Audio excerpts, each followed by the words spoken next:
Hi everybody, welcome back to AMARIJASZ, where fashion meets film and every piece tells a story.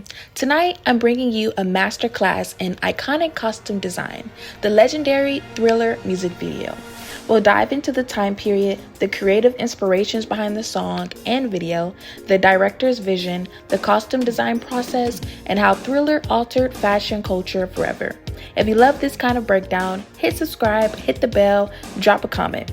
Tell me what you want me to analyze next. I appreciate you. Let's dive in. In 1982 to 1983, the pop landscape was shifting beneath our feet.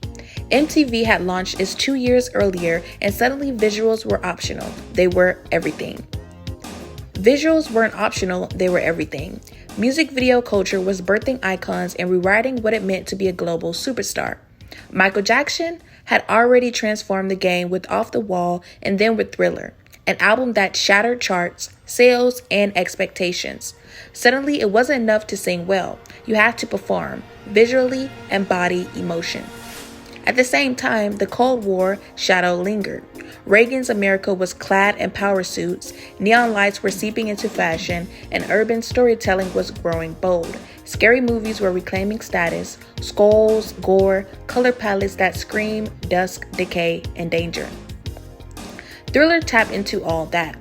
It wasn't a shy video, it was cinematic. It brought horror tropes to living rooms and rebranded them with swagger, dance, and star power. But here's where the jacket becomes more than a prop. Red screamed defiance. It said, "You can't tame me, even when I'm undead." Black accents grounded it in the street. This was rebellion tailored and ready for performance. Song, inspiration, and video genesis. Let's rewind to the song. Rod Temperton wrote Thriller. He used eerie keyboards, gloomy bass lines, and lyrics that felt gothic poetry. Vocals blended singing with spoken word, courtesy of legendary Vincent Price's chilling voiceover. Michael loved it and fast. He heard a song that didn't just represent a genre, but a mood and a lifestyle. He wanted the video to mirror that obsession, to turn his dance into a short film. Enter John Landis. Fresh off an American Werewolf in London, a horror comedy savant, he brought FX wizard Rick Baker, the man who created movie monsters. Combined with Michael's choreography chops and global star power, it was a cinematic match made in creative heaven. Pre-production was intense. Location scouting discovered a small house on a hill in LA's Hollywood Hills. Production design aimed for nighttime realism, dark woods, dim street lamps, and full horror immersion.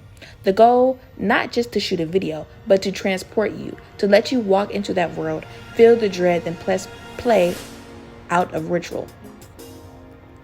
Director John Landis' background and vision. John Landis was already a superstar director. Animal House resurrected slob comedy. The Blues Brothers fused musicianship with absurdity.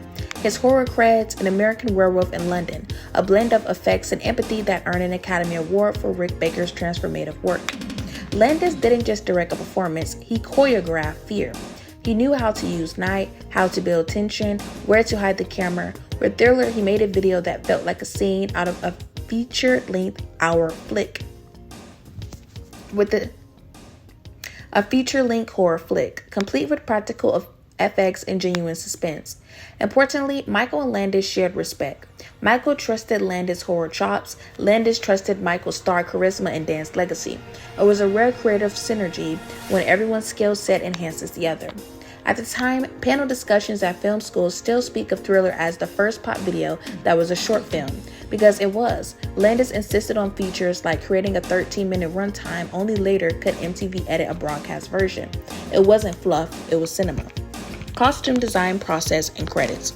Let's spotlight the wardrobe, the unsung hero of identity and Thriller. The red biker jacket. Designed by Deborah Naduman Landis, John's wife and costume icon, this wasn't a jacket, it was a statement. Deborah's design DNA also shaped Raiders of the Lost Ark, so she understood how clothes define narrative heroes. She used bright crimson with black trim and centered the silhouette on presence and camera clarity. Each detail, zipper link, strap accents, collar stand was calculated. When Michael moved, it screamed, not flop. When lights hit, it reflected with attitude. She used stretched leather where dance demands existed. She layered in hardware and breathability. She titled Every Choreographed Move Via Design. Deborah quotes, "I designed it thinking of every twist Michael would make. It had to read from 300 feet, and boy it did." The suit and pant look. Michael's red-on-red second look during the dance montage was ruthlessly modern. Slim fit, vintage leather, classic zipper pockets. It continued the aesthetic and low light but added redder, sexier lines, a post-disco take with attitude, form, flash, and comfort. 4.3. Zombie costumes and makeup. Not just clothes, these garments had to break. Made by the Talley brothers and Rick Baker's FX house, they were tapered, layered, decayed by design. Layers ripped apart perfectly while dancing. They used foam latex for wounds, layered on cotton slips, rubbed and flicked blood and dirt. It wasn't makeup, it was sculpture and clothing hybrid. Those zombies looked real, and then Michael danced with them. Design philosophy and motion. Deborah was on set, verifying everything fit choreographically and felt right in the actual shoot environments. Night, wind, fight scenes, comedy, and moonlight. She didn't just dress Michael's body, she captured his stage and fabric. Public reception and legacy. Premiere December 2nd in 1983. 14 MTV airings in 24 hours. Instant obsession.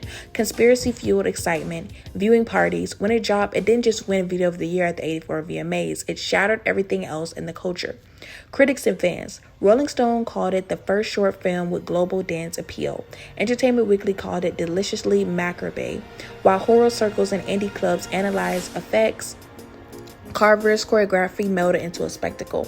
Album sales. The Thriller album sold 4 million units that month alone, more than any album had in history. Choreography go viral. Families and schools copied the dance, parties, TikToks of the day. The moves became mythic. Fashion fallout. You literally couldn't order that red jacket fast enough. Tower Records, department stores, vintage shops, every retail zone started seeing high demands for biker jackets. Street fashion leans, bold performance had become vogue. Runway shouted it. Designers paid homage to Michael's color bow silhouette.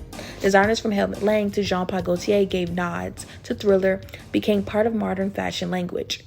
Later in 90s club scene in every era since, you still trace traces of the red-crested rebellion. Fashion industry plus cultural impact. The jacket became more than iconic. It became a sense of empowerment and identity. Streetwear borrowed the cut and color. The luxury spirit adapted silhouette and aged it in velvet or ostrich. TV shows used it for reference. Fashion courses studied its cultural recycling, how Michael's red jacket became shorthand for global rebellion. It wasn't the next runway, it was the blueprint. The message: your wardrobe can perform a story. It can hold tension. It can redirect an audience. That's Thriller's legacy, not just on screen, but on the racks around the world. That's a wrap. Thriller wasn't just a music video, it was a fashion revolution delivered at midnight on MTV in red leather. It taught us that clothes aren't just clothes, they're characters. They hold scenes, define identities, and unified story and performance. If you love this breakdown, like, comment your favorite Thriller detail, and subscribe for more cinematic breakdowns. I'll see you in my next one. Mwah.